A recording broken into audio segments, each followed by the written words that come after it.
el ingreso, la recaudación en aduanas, pero sí lo vemos. Sí, presidente, en otro tema, pues ya quedó totalmente exhibido digamos, este doble rasero en el Instituto Nacional de Transparencia, Acceso a la Información y Protección de Datos Personales. Esto lo digo porque, pues claramente pareciera que hay ciudadanos de primera y ciudadanos de segunda para esta institución. En el caso del periódico New York Times y su corresponsal extranjera en México, pues abrió de oficio una carpeta de investigación en su contra, presidente, pero no dijo nada este Instituto Nacional de Transparencia acerca de la violación a derechos humanos que sufrimos todos los mexicanos y mexicanas, pues por los montajes, por esta desinformación. Hay que recordar que el INAI es la institución garante del artículo 6º constitucional que tutela precisamente el derecho humano a la información y que el derecho humano a la información además se considera un derecho llave, es decir, que nos permite acceder a otros derechos humanos, porque con información se exige y se ejercen los otros derechos humanos. Entonces, la desinformación es una violación al derecho humano a saber. En ese sentido, presidente, también hay otro caso, no menor, en el cual ciudadanos, también periodistas e incluso políticos, pues fueron exhibidos sus teléfonos sin su consentimiento en redes sociales. En esos casos, el INAI dijo que ahí no aplicaba la investigación de oficio, ¿no? Porque según ellos tenían las personas que ir a denunciarlo para ver si procedía el caso. Entonces queda demostrado pues esta discriminación, racismo, clasismo, ¿no? Porque en el caso de la periodista extranjera ahí sí de oficio contra usted nuevamente, no es la primera vez, y en el caso del resto de los mexicanos pues ahí no se aplica sus facultades ni sus obligaciones, porque hay que recordar que esta es una institución pública. Entonces, más allá de preguntarle sobre este doble rasero, presidente, también preguntarle por esta intención de hacernos creer que estos son los contrapesos que necesita la democracia y que sin esos contrapesos, que en realidad son instituciones capturadas por intereses específicos, en el caso de los ciudadanos, políticos y periodistas, pues había cuentas relacionadas con el expresidente Felipe Calderón y también Guacamaya Leaks, que todos sabemos para quién hace campaña, una campaña política, no lo voy a decir aquí por las condiciones electorales, pero en ese sentido también preguntarle por esta idea que están pues alimentando de los llamados contrapesos, y así le llaman a la Suprema Corte, a la COFESE, al INAI, etcétera, presidente. Pues es muy claro, ¿no?, que actúan de manera tendenciosa, ya es de dominio público y cada vez se pone más de manifiesto, cada vez se exhiben más. Ya hemos hablado de que todo este andamiaje lo crearon para proteger los intereses de una minoría. Es como si están en una mesa, porque es mafioso todo. Tolstoy decía que un Estado que no procura la justicia no es más que una banda de malhechores. Imagínense a alguien o un grupo de personas que esté en una mesa jugando póker,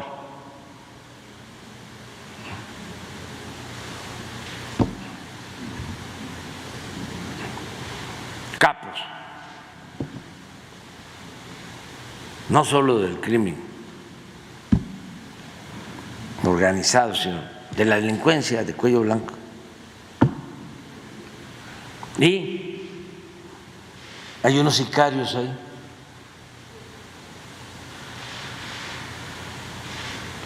Está la mesa, están los sicarios cuidándolos.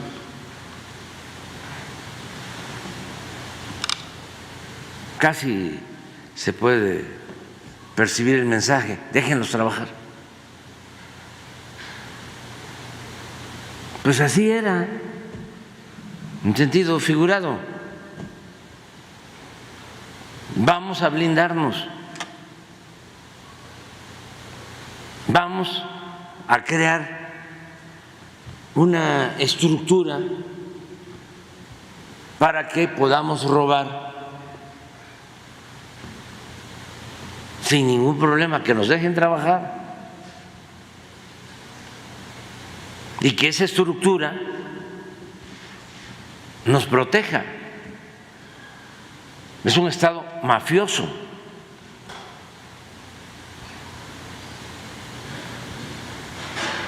Entonces, ¿cómo lo hacemos? A ver, los mejores despachos de abogados internacionales que vengan, aunque parezca increíble lo que les voy a decir, que vengan a redactar las reformas estructurales, que vengan a redactar los artículos de la Constitución de México para que se entregue el petróleo, la industria eléctrica, y que no pueda nadie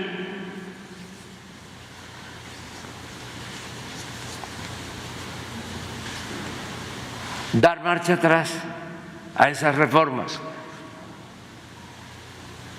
que sean lo opuesto a lo que se estableció originalmente en la Constitución del 17, en el artículo 27, en el artículo 28, en el artículo 25 y en las leyes secundarias que prevalecieron durante mucho tiempo.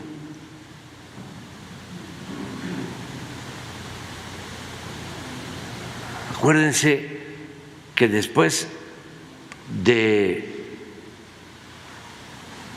que se logra establecer en el artículo 27 que el petróleo y los recursos naturales son propiedad de la nación, hay una protesta fuertísima en ese entonces del gobierno de Estados Unidos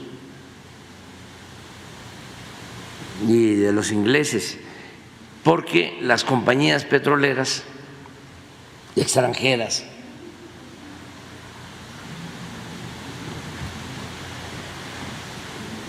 se sentían los dueños de toda una franja en el Golfo donde operaban, compraban la tierra, grandes extensiones de terrenos, y existía la mentalidad, o querían establecer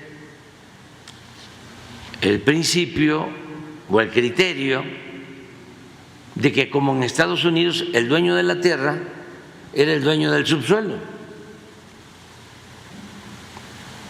Entonces, Tampico, San Luis Potosí, recordemos que en 1901 se descubre se perfora el primer pozo petrolero en Ébano, San Luis Potosí. Pero ahí estaba lo que se llamaba la Franja de Oro, y ahí estaban todas las compañías petroleras extranjeras, todo el Golfo.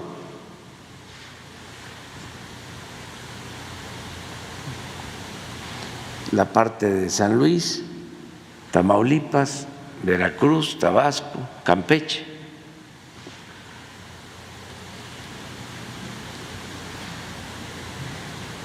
Entonces, ¿qué hacen nuestros constituyentes del 17.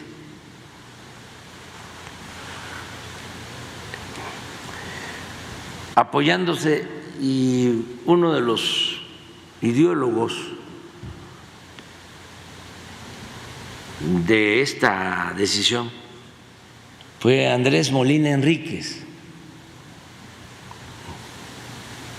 un intelectual revolucionario que va analizando una fórmula de cómo resolver esto, si el dueño de la tierra era el dueño del subsuelo, como durante la colonia el subsuelo era del rey,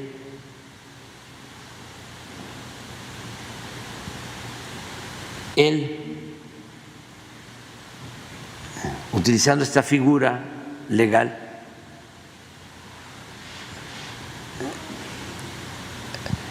modifica, cambia el poder del monarca, del rey, por la nación.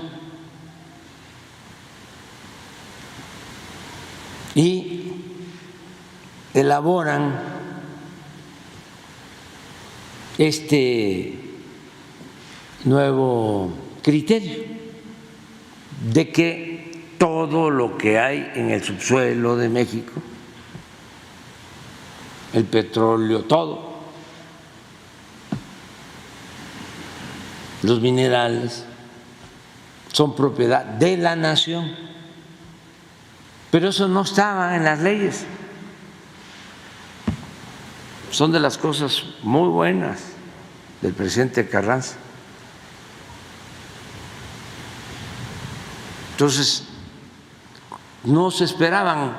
En Querétaro había muchos agentes, como hay ahora, no, ahora hay más. Le voy a poner una manta por aquí cerca. Maneje con cuidado, no vaya a atropellar a un agente.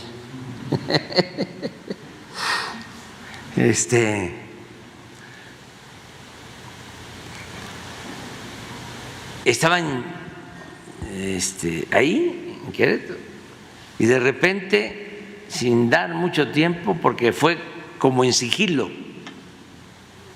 se presenta el proyecto para lo que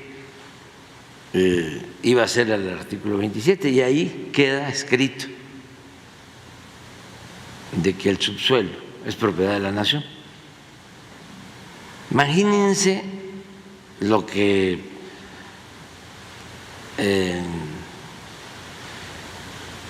piensan y la molestia y los telegramas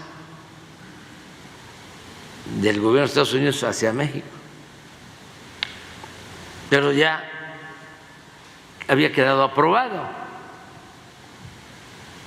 Pero era tan fuerte, tan fuerte, tan fuerte, tan fuerte la presión que nunca se había podido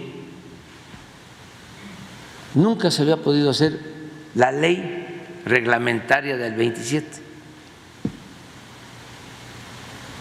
Porque de ahí vino la tensión derivada de los tratados de Bucareli,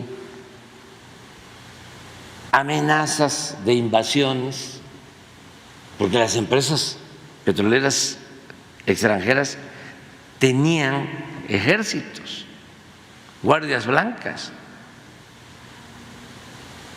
Siempre recomiendo la película La Rosa Blanca de Bruno Traven y la novela.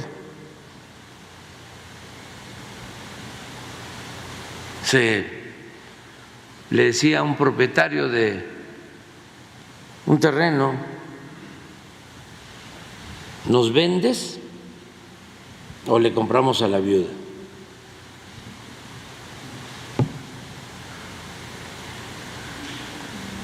Y eran los dueños. Se hablaba incluso de que querían crear la República del Golfo.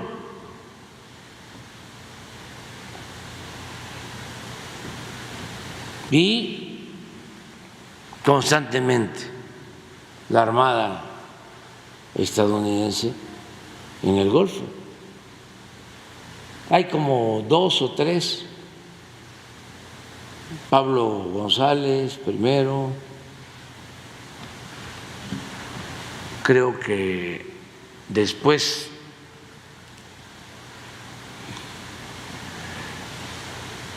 el que era yerno de Carranza, un buen revolucionario veracruzano. No, Heriberto, no, también estuvo metido defendiendo el asunto, Heriberto Jara. Cándido Aguilar. Y Cándido Aguilar. También mencionó la frase y la mencionó el presidente Calles, porque era muy fuerte la presión. Y la frase, palabras más, palabras menos, es: si nos invaden, le vamos a prender fuego a todos los pozos petroleros del Golfo. Y se va a ver el incendio hasta Nueva Orleans. Los 3, Todo esto para los jóvenes, ¿no? Cándido Aguilar. Pero lo dijo primero Pablo González, que estaba a cargo de la zona. Y luego lo repitió Cándido, no sé quién lo dijo primero, y luego Calles, por las presiones. Eso para los jóvenes. Pues eso nos costó la defensa del petróleo. Luego el general, que había estado allá de comandante de zona en Papantla y hablaba constantemente, ahí está en sus apuntes, con Heriberto Jara, que era gobernador en ese entonces. Él era capitán en Cárdenas. Iba el gobernador de Veracruz, Heriberto Jara, y platicaban, y estaban muy conscientes de todos los abusos cometidos por las compañías. Cuando toma la decisión el general Cárdenas de expropiar el petróleo, en Cuernavaca, caminando solo en la carretera, porque lo del espionaje viene de tiempo atrás. Una ocasión me platicó el ingeniero Cárdenas, que acompañó a su papá después de ser presidente. Creo que fueron a Juárez o a Tijuana, y no sé si en Juárez, en Tijuana o del otro lado, llevaron el carro donde se trasladaban a lavar, y en una rampa lo están lavando y le encuentran micrófono. Siempre ha habido eso, nada más que ahora está más sofisticado, porque ahora sonorizan todo, tienen satélites y tienen de todo. Bueno, toma la decisión caminando.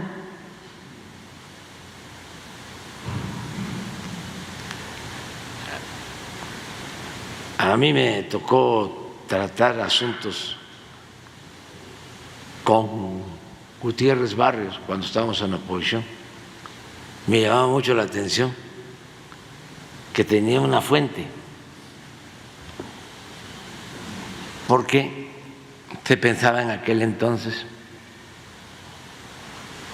de que el agua, ¿no?, interfería y distorsionaba el sonido. Lo otro es que ponían radio, música, y en Gobernación, para hablar por teléfono, no sé si todavía se mantenga, deberían de mantenerlo eso, así como están los sótanos, invitar a la gente a que vaya, a los jóvenes. Tenían unas casetas, se metían y era una caseta blindada para hablar por teléfono. Bueno, pero regresando, cuando el general Expropia recuerda en sus apuntes esas visitas y esas pláticas con el gobernador de Veracruz, con Heriberto Jara. Entonces, todo esto lo lleva a tomar la decisión. Cuando platica en Cuernavaca, también en vísperas del 18 de marzo del 38, con el general Mújica, que era su paisano, su amigo, su maestro, lo quería mucho el general, se querían mucho. Ahí hacen el análisis de que, como ya se veía venir la Segunda Guerra Mundial, que iba a ser muy difícil que Estados Unidos nos invadiera. Además, siempre lo he dicho, el presidente de Estados Unidos era Franklin Delano Roosevelt, lo mejor que ha habido. Lincoln, republicano, y Roosevelt, demócrata. Los dos han tratado a México con mucho respeto. Los dos. Lincoln defendió a México cuando la invasión de Estados Unidos, en el 47, y le costó, porque lo acusaron de traidor. Luego llega a la presidencia, apoya al presidente Juárez, nunca reconoce a Maximiliano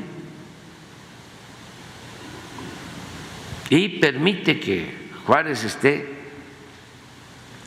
2 años en Chihuahua y 1 año en Paso del Norte, y se protege a la familia con todo el sufrimiento porque fallecieron hijos del presidente Juárez, pero se protege en Estados Unidos. Eso es Lincoln, por eso se decía, habrán muchos Abranes, pero como Abraham no habrán. Y el otro, Roosevelt. El caso es que se expropia el petróleo y queda en la Constitución, el 27, de que no se permitirá que empresas particulares exploten el petróleo, que es de México, que es de la nación. Y solo se le agrega mediante contrato o concesiones. Entonces, como se deja eso,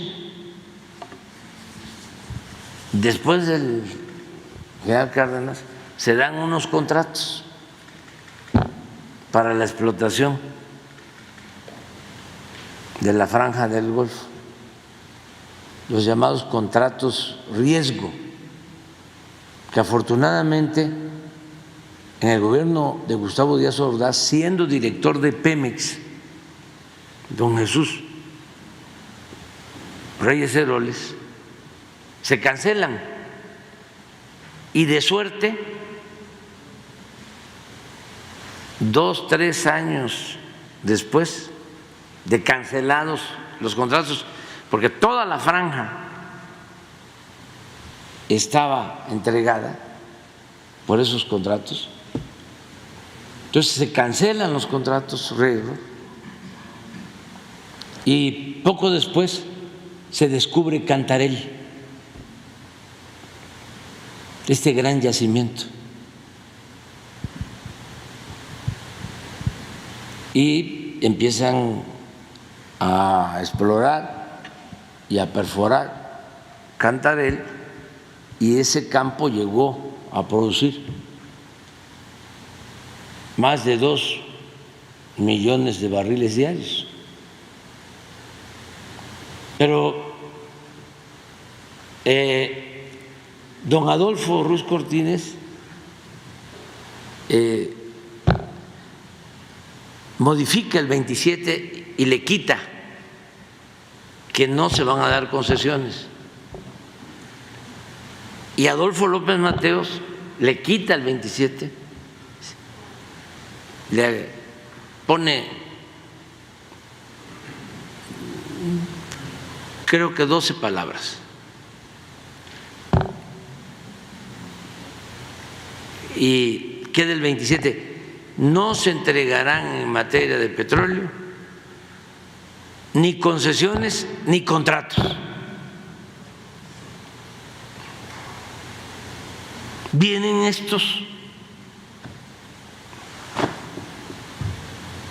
neoliberales, corruptos, entreguistas, ya no puedo decir más, y hacen la reforma. Y vuelven a abrir a las empresas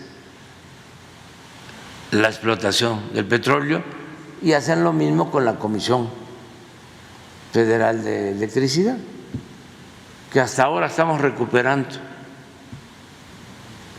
la soberanía energética en materia de electricidad, porque compramos 13 plantas de Iberdrola y de producir 39% de la energía, que era lo que producía la Comisión Federal de Electricidad, ahora ya, hoy estamos produciendo 54%. Y con las plantas nuevas que vamos a terminar en estos meses, antes de que yo termine, ya vamos a gastar arriba del 60%. Dejamos recuperada la industria eléctrica nacional y lo mismo Pemex. Rescate de la soberanía nacional. Entonces, como modificaron la Constitución, ya lo hemos hablado, para proteger a los intereses particulares, y trajeron incluso a abogados de despachos de las empresas para redactar las reformas llamadas estructurales. Una cosa vergonzosa completamente. Pues entonces, en las recomendaciones de ese nuevo modelo incluyeron la creación de todos estos organismos supuestamente independientes, autónomos, pero era constituir un gobierno paralelo. una dualidad de poderes.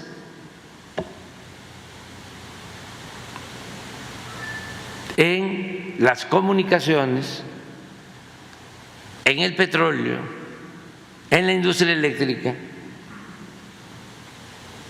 en todo. Y de ahí sale lo del INAI, más agreguen la descomposición del Poder Judicial, que fue moneda de cambio cuando se unieron todos los grupos económicos y políticos. Entonces, para conformar el bloque conservador, entregaron el Poder Judicial.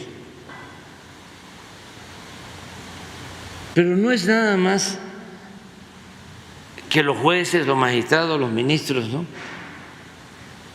estén dependiendo de una minoría, defendiendo intereses de una minoría. El problema es toda la distorsión que se creó, porque el daño también se causó a las instituciones educativas. Imagínense 36 años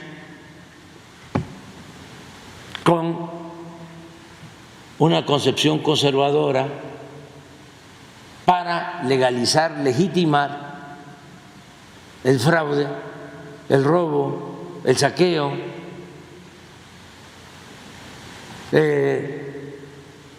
planteando de que había que diluir al Estado, que todo había que dejarlo al mercado. Todos esos sofismas, que si llovía fuerte arriba, goteaba abajo, que si aumentabas el salario, se incrementaba la inflación, que había que acabar con los estímulos, los apoyos al campo, porque en un mundo globalizado se podía comprar afuera lo que se consumía en el país, incluso más barato. ¿Que para qué ibas a construir refinerías? Que el negocio estaba en vender petróleo crudo y comprar gasolina. Vendes naranja y compras jugo de naranja. Y así empezaron a engañar de que nos íbamos a quedar sin luz,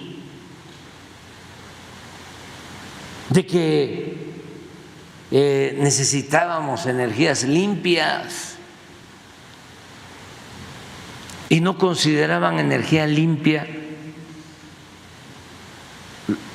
la que se producía o se produce en las hidroeléctricas, y toda la inversión que se hizo por décadas construyendo grandes presas, porque éramos autosuficientes en producción de energía, se paró. Si una hidroeléctrica tenía capacidad para turbinar energía, 4 o 6 turbinas como las hidroeléctricas del Grijalva o de Nayarit o de cualquier lugar, son 60 hidroeléctricas, ¿sí? Solo le permitían usar una turbina, porque crearon con la reforma un organismo que se llama no es la CRE, es otro. Comisión Nacional de Hidrocarburos. No, otro. SENACE, que es ese organismo el que decide, ¿sí?, a quién le despachan y a quién no, quién puede subir energía a la red y quién no, y quienes tenían ventaja y siguen teniendo, pues los particulares, y no había despacho para las hidroeléctricas. Bueno, el colmo es de que como no despachaban a la energía de las hidroeléctricas, no turbinaban y se mantenían llenos los vasos, los embalses de las presas. Entonces, con los huracanes,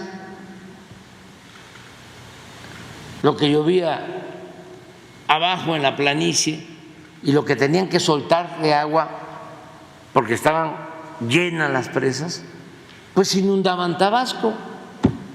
Yo llego, porque con Calderón una gran inundación, precisamente porque soltaron agua que tenían ahí porque no turbinaban. Llego y les digo a mis paisanos, nunca más se va a volver a inundar. Y empiezan las resistencias y quedó mal. Ya no fue igual la inundación, pero sí hubo inundación por lo mismo. Entonces tomo una decisión, emito un decreto de protección a la población civil para que las presas turbinen, se elabore un plan, se ordene el desfogue de las aguas.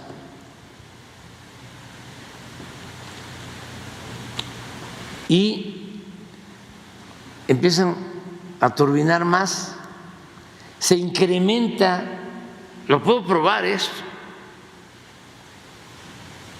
la producción de energía más barata, limpia. No hay energía más barata y más limpia que la que se produce en las hidroeléctricas. No estaban consideradas como energías limpias.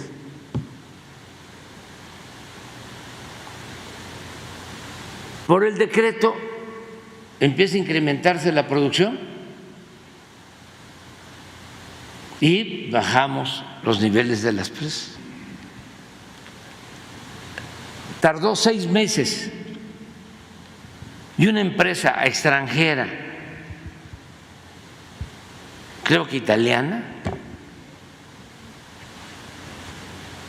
interpone un amparo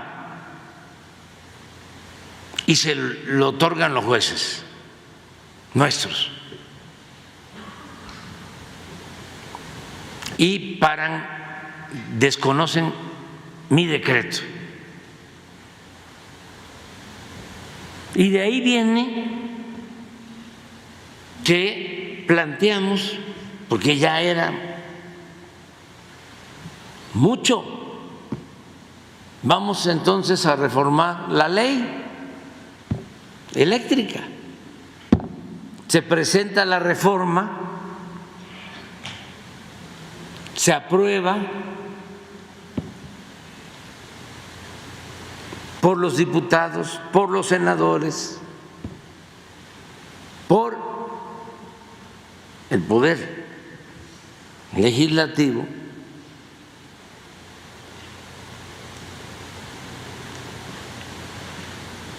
presentan los del bloque conservador, porque hay los lobistas, los que defienden a estas empresas particulares,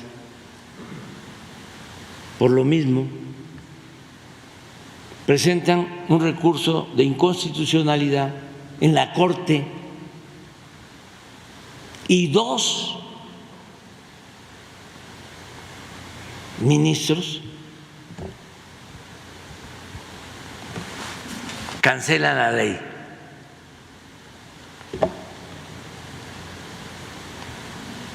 Pero además, y esto es para los abogados, resulta que uno de ellos no podía hacerlo, estaba impedido legalmente. O sea, actuó violando la Constitución.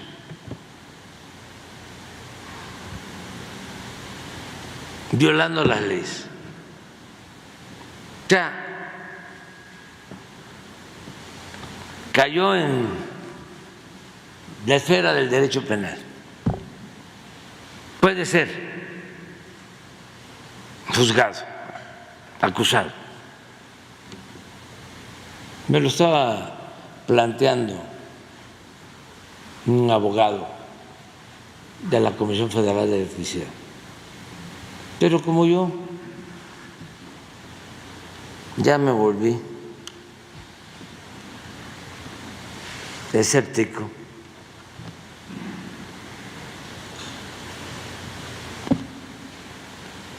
ya le dije, bueno, pues vean qué hacen, pero no se estén haciendo ilusiones, porque eso ya está podrido.